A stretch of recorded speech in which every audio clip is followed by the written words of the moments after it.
space I'm at in my life. Feels great. Finally seeing some success.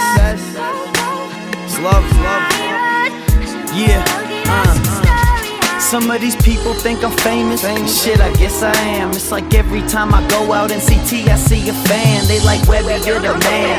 And I'm like, God damn, this shit is getting crazy, even though it's been the plan since I sat in 6th grade, writing lyrics on my hand, dreaming of the fame and fortune every second that I can, or I could at the time. Now I'm finally achieving it. So if you really got yourself a dream and you believe in it, then follow it. And if they hate, don't worry about the beef and shit. Keep it moving every day and not for any reason quit. Your friends will say you're changing, a lot will turn her back. Even though it's just a job, nobody looks at it like that. It's my way of making money, my fucking career choice. And they mad I get a paycheck strictly off my voice. But the bad comes with the good when you're chilling in the game. Cause now these chicks are DTF from the moment they hear my name. Yeah, it's Chris Webby, by the way.